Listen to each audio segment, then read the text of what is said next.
Good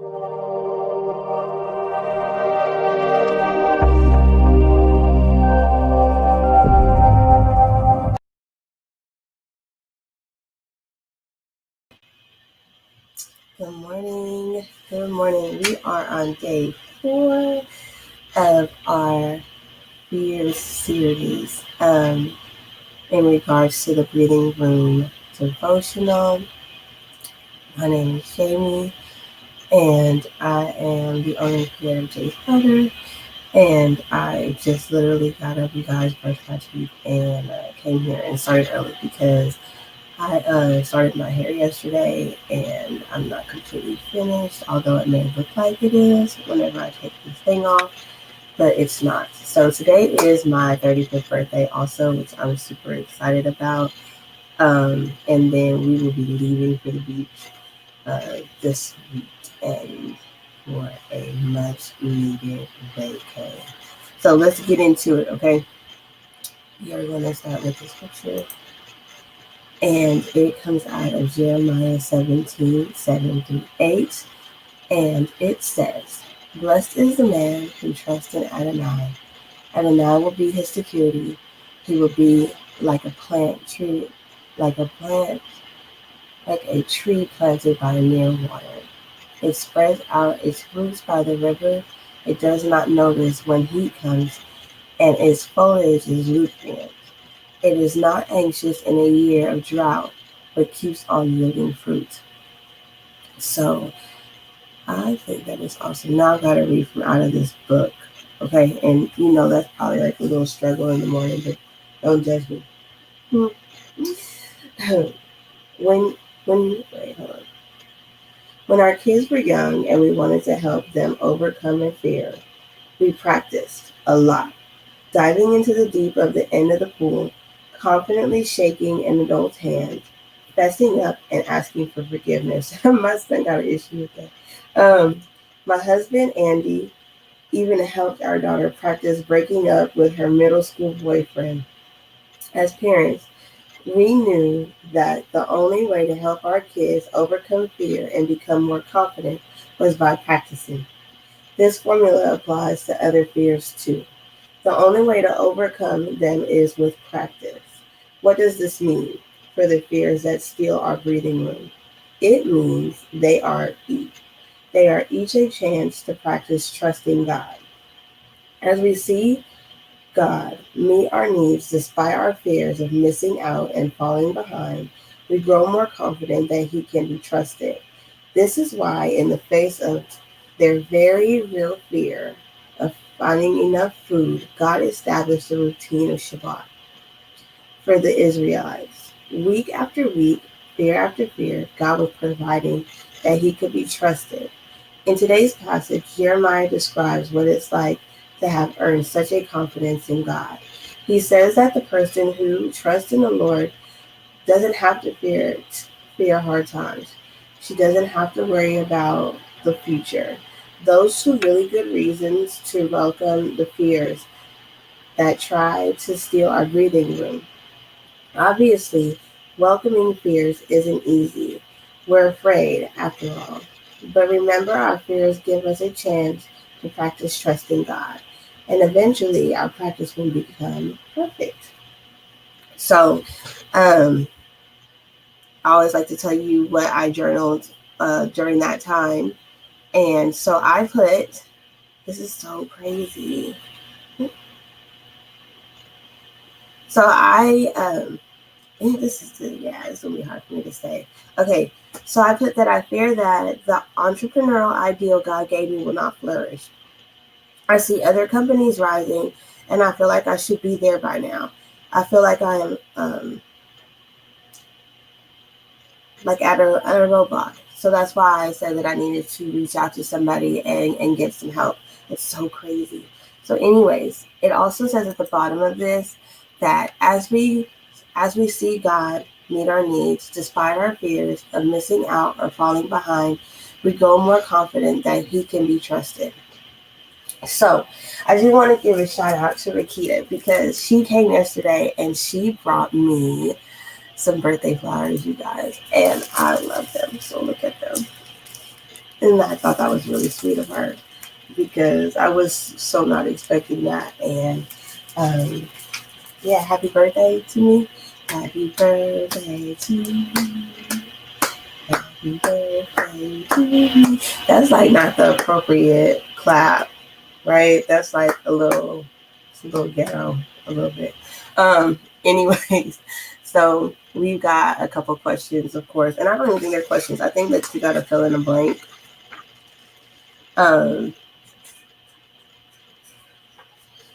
It says day 4 activity: write, illustrate, or journal your thoughts about the following passage. Try today to memorize at least the first part. When I'm afraid, I will put my trust in you. So there's that. I think I'm getting better with these transitions. Okay. So when I am afraid, I put my trust in you. In God I praise his word. In God I trust. I have no fear. What can human power do to me? Psalms 56, 4-5. That is so fitting for like this week, I think. Which is really weird because I did not start the series knowing that would probably fall on today. Interesting. Let's see how that works. So, anywho, tomorrow is day 5, and I will do day 5. Day 6 will actually be a little bit later in the morning because I'll be on the road, but I'm going to still do it while I'm on the road because I made a promise and I keep those promises. And then day 7 is going to probably be on the beach. So I think that's it, you guys. It's pretty simple today. Do you trust God? Do you trust God? And if you do trust him, how much do you put your trust in him, right? Like, do you really trust God? I think like over like I would say like the last year, maybe 2, trying to think.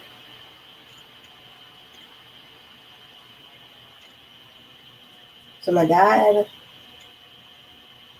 had that accident and passed away.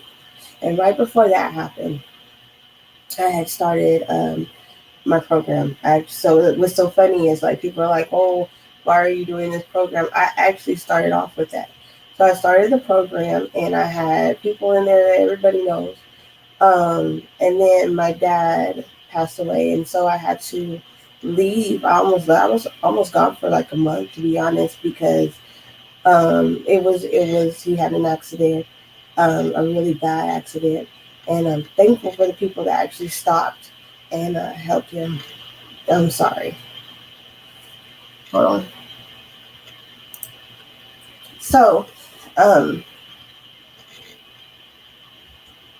had the program going, and it was going okay, but they it was actually going really good. Like the ladies were, telling other people, and business was coming in, and I had not really wanted to have clientele that wasn't a part of the program because I knew that it was a reflection of the company itself. But I was doing it anyway. So when I left, shout out to those ladies for like reaching out to me and making sure I was okay. But when I came back, I feel like I worked double time to not like really think about what happened. So sorry, y'all. Anywho, I think I wasn't putting my trust in God at that time because I just needed something to make it better. And that's usually worked for me. So I didn't think although I'm crying today, it's just really sad, I think.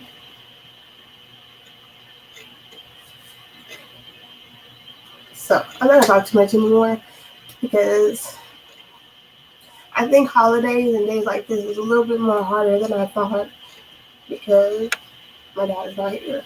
So shout out to that. But I think it's like every good thing that happens, I don't get to like call and have that moment. You know what I'm saying? And so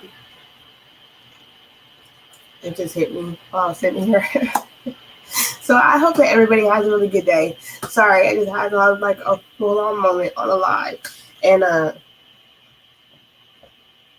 now I gotta go finish my hair. Because I've got something to do today that's important. But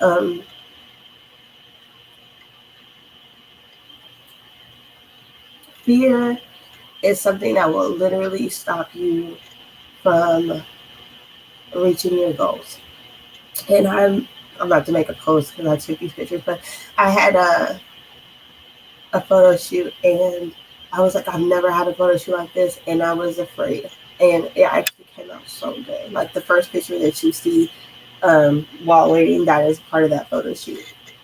And I would have never done something like that. So I had fear this entire time. And then I started putting my trust in God. And I have reached all my goals, you guys. Like, I've reached all the goals that I had wrote down. And He provided all of those goals. God did all of that because I was seeking Him first. And then everything else came to like fall in place. And I'm thankful for that. There was a lot of correction involved. A lot of things that were not Christ-like about me. But I'm thankful that He loved me enough to correct me. And I hope that everybody else that is a believer or is thinking about believer understands that the word is there for correction.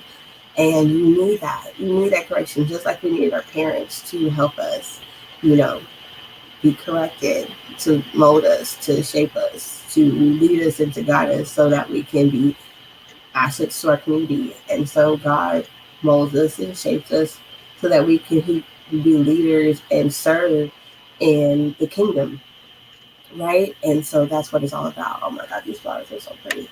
So everybody had a really great Wednesday. And of course I'll be posting about my birthday, but I'll be sharing this too. So if you feel like somebody else can be touched by this devotional or testimony, like and share, comment, or whatever. But thank you to whoever listens. Y'all are the bomb. Have a blessed day.